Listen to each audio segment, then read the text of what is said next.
नमस्कार, मैं हूं विनोद महला। आप देख रहे हैं दा मुद्दा। आखिरकार अखिल भारतीय रोड महासभा के चुनाव के आसार बन गए हैं।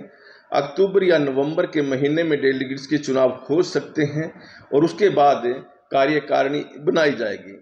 दरअसल देखिए, जो पिछली कार्यकारिणी थी उसने समय से पहले रिजाइन दे दिया था। उसके बाद प्रशासक नियुक्त किया गया था। इस अवधि में कई प्रशासक आए और 1.5 साल देरी से अब चुनाव होंगे। देखिए, वीरेंद्र चौहान को जब प्रशासक बनाया तो उम्मीद की जा रही थी कि चुनाव हो सकते हैं। इस दिशा में उन्होंने कदम भी बढ़ाए थे, लेकिन उन्होंने अपने कदम थाम लिए थे। कारण यही था कि दो शख्सियत बलबीर खोखर और सुभाष दोनों ने एक याचिका सोसाइटी रजिस्ट्रार के पास काफ़ी समय पहले डाली थी और वो लोग हाई कोर्ट में भी गए थे और हाई कोर्ट ने कहा था कि इनकी जो समस्या है 6 महीने के अंदर इनको दुरुस्त किया जाए, लेकिन उनकी समस्या को दुरुस्त अभी तक नहीं किया गया। और ये हाई कोर्ट का जो फैसला था करीब 1 साल पहले आया था और जो प्रशासक वीरेंद्र चौहान है इसीलिए आगे नहीं बढ़ रहे थे कि कहीं वो चुनाव की घोषणा कर दें और उसके बाद ये दोनों शख्सियत हाई कोर्ट में ना चले जाएं। अगर हाई कोर्ट ने स्टे दे दिया उसके बाद तारीखों पर आना और जाना हो जाएगा और वो इस पचड़े में नहीं फंसना चाहते थे। ऐसे में वीरेंद्र चौहान जो प्रशासक है उन्होंने भी इन दोनों शख्सियत से बातचीत की थी और देखे करीब 20 दिन पहले बलबीर खोखर कुरुक्षेत्र में आए थे और यहाँ पर पूर्व वरिष्ठ उपाध्यक्ष रामपाल पलवल, पूर्व महासचिव सुरेंद्र बरसालू, पूर्व प्रेस सचिव धर्मवीर खेड़ी रामनगर और कई अन्य शख्सियत इनके साथ बैठे थे। इनको मनाने का प्रयास किया था, लेकिन ये जो बलबीर खोखर हैं उन्होंने एक ही बात दोहराई कि जो गड़बड़ हुई है इसे कैसे ठीक किया जाएगा। वो समाज के हित के लिए आगे बढ़े थे, समाज के हित के लिए इन्होंने याचिका डाली थी। और उसके बाद 3-4 रोज पहले पानीपत की रोड धर्मशाला में एक बैठक हुई थी और जो कुरुक्षेत्र वाली छोटी सी बैठक हुई थी इससे ही आगे रास्ता बना था और बातचीत का जो सिलसिला वो शुरू हुआ था। पानीपत की जो रोड धर्मशाला में जो बैठक हुई थी उसमें पूर्व वरिष्ठ उपाध्यक्ष रामपाल पलवल और जो पूर्व में कैंडिडेट रहे हैं रोड महासभा के प्रधान पद के पालाराम और देखिए मेहर सिंह कल्याणपुरा, धर्मवीर खेड़ी रामनगर और मास्टर सूरजबान, मास्टर धर्मेंद्र और कई अन्य शख्सियत करीब 40-50 लोग इस बैठक में शरीक हुए थे।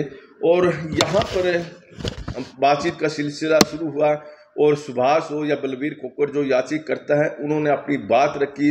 दोनों ने कहा कि वो तो समाज के हित के लिए लड़ रहे हैं, कि सबको पता है कि जो वार्डबंदी हुई है पिछली दफ़ा वो बिल्कुल गलत हुई। 100 किलोमीटर दूरी पर वोटर हैं और वार्डबंदी जो पिछली दफ़ा हुई थी वो जानबूझकर ऐसे ही कराई गई थी, इसलिए वो सोसाइटी रजिस्ट्रार के पास गए थे, वहाँ पर याचिका डाली थी।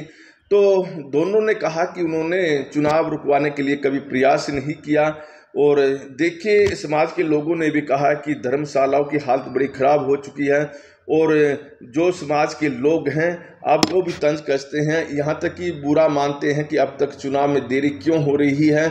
देखिए, बलबीर खोखर हो या फिर सुभाष, उन्होंने कहा कि उन्होंने तो चुनाव रुकवाने के लिए कभी भी आगे कदम नहीं बढ़ाया। अगर समाज चाहता है कि चुनाव को, वो चुनाव करवा सकता है। बैठक में इस तरह की बातें भी आई। हालांकि एक कमेटी का गठन भी किया गया है, 5-6 लोग इस कमेटी में हैं और जब नई कार्यकारिणी बन जाएगी उसके बाद बहुत सारे मुद्दे हैं जो याचिकाकर्ता चाहे सुभाष हो या फिर बलबीर खोखर हो उन्होंने वो उठा रहे हैं। उन मुद्दों पर आगे कार्रवाई कराई जाएगी जो भी नई कार्यकारिणी आई है और इस पर बैठक में सहमति भी बनी है कि हाँ उस पर कार्रवाई होनी चाहिए।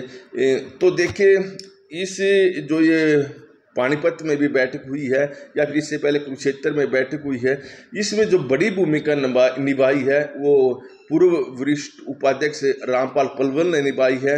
और जो जानकारी मिल रही है उसके अनुसार यहीं से इस अगली पानीपत की बैठक का ग्राउंड बना था बातचीत का जब कुरुक्षेत्र में सिलसिला शुरू हुआ। यानी कह सकते हैं कि रामपाल पलवल हो या फिर धर्मवीर खेड़ी रामनगर हो या फिर दूसरे लोग हो, उन्होंने इस बातचीत को आगे बढ़वाया और यहाँ तक कि अब बैठक में ये निर्णय लिया गया है कि चुनाव अक्टूबर या नवंबर तक करवाए जा सकते हैं। कुछ टेक्निकल प्रॉब्लम है, जैसे अब उनको दूर किया जाएगा और उसके बाद प्रशासक चुनाव करवा सकते हैं। और अब प्रशासक को किसी तरह का डर नहीं रह गया, क्योंकि याचिकाकर्ता दोनों इस बात से सहमत हो गए हैं कि वो चुनाव रुकवाने के लिए हाई कोर्ट में नहीं जाएंगे। और देखिए, जो बैठक में मौजूदा लोग थे उन्होंने काफ़ी तारीफ इन याचिकाकर्ताओं की भी की कि ये समाज की बात इन लोगों ने मान ली है, अब चुनाव हो जाएंगे। और जो धर्मशाला में दिक्कत है, खास तौर पर देखिए टूट फूट काफ़ी हो चुकी है और बहुत सारे जो ज़रूरत के काम हैं वो नहीं हो रहे थे, और नई कार्यकारिणी आएगी इन जरूरत के काम को करा पाएगी। हालांकि इन लोगों को मनाने के लिए पहले भी प्रयास किए गए थे। मराठा वीरेंद्र वर्मा की टीम भी इन लोगों के पास पहुंची थी और बताते हैं कि चौधरी नसीब सिंह जो पूर्व प्रधान हैं, उन्होंने भी काफ़ी प्रयास किए थे कि चुनाव हो जाए और इन लोगों के साथ बातचीत की जाए। लेकिन अब जाकर पानीपत की जो रोड धर्मशाला में बैठक हुई है उसमें बात सिरे चढ़ी है और उम्मीद की जा रही है कि अब चुनाव हो सकते हैं।